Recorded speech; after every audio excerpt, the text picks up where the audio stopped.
This video will discuss an arthroscopic curettage and bone grafting of a giant acetabular cyst. Listed here on this slide are the relevant disclosures. Acetabular bone cysts are usually associated with dysplasia, or they can be secondary to osteoarthritis of the hip joint.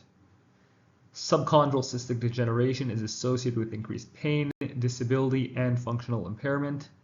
These cysts can be found in a subset of patients who present with hip pain but lack the radiographic signs of advanced hip osteoarthritis.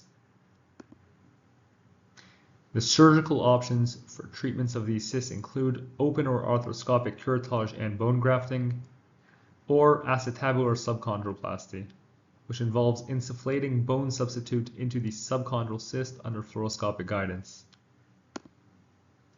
Here we will detail an arthroscopic curettage and bone grafting of a giant acetabular cyst. The objectives in this case were to assess the status of the articular cartilage, address any intra-articular pathologies, and assess for possible intra-articular extravasation of the injectable material. The patient is a 22-year-old female who presented with 2 years of left hip pain, which initially began after a vigorous training period. In the recent 8 months, she experienced an exacerbation of pain while walking and running. Physical examination of the involved hip demonstrated a full range of motion, pain on flexion adduction internal rotation, and a resisted straight leg raise. The preoperative imaging modalities included pelvic X-ray, CT, and MRI.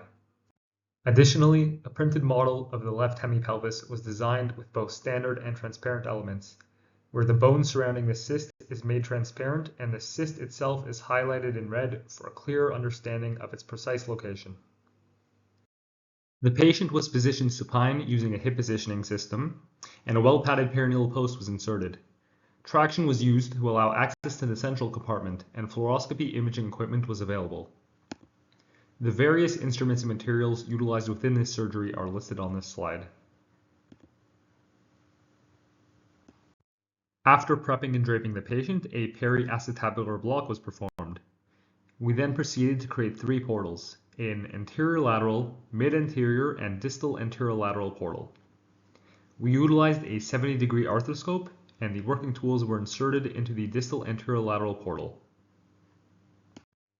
A video will follow this slide, which will detail the step-by-step technique of the procedure. Once again, we see the 3D printed model of the cyst within the acetabulum. The intra-articular surface was intact, however, we noted the presence of a labral tear.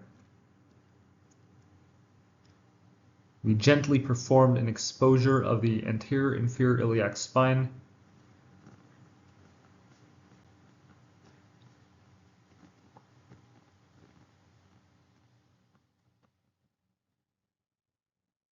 We then performed a repair of the labral tear. This repair is shown now. Following the repair, we performed a bony debridement of the anterior inferior iliac spine.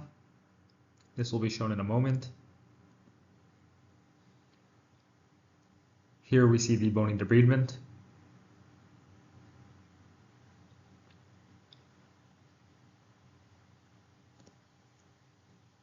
An ACL guide pin was drilled directly into the cyst. An initial access tunnel to the cyst was prepared with a cannulated 4.5 mm drill and then further dilated with a 4.5 mm round burr.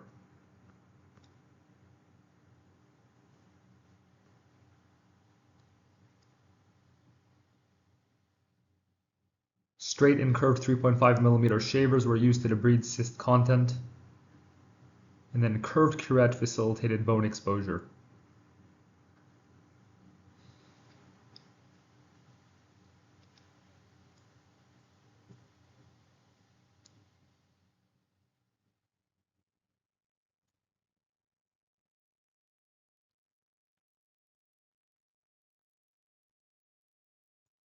Histologic was utilized to visualize the interior of the cyst cavity in order to confirm adequate debridement.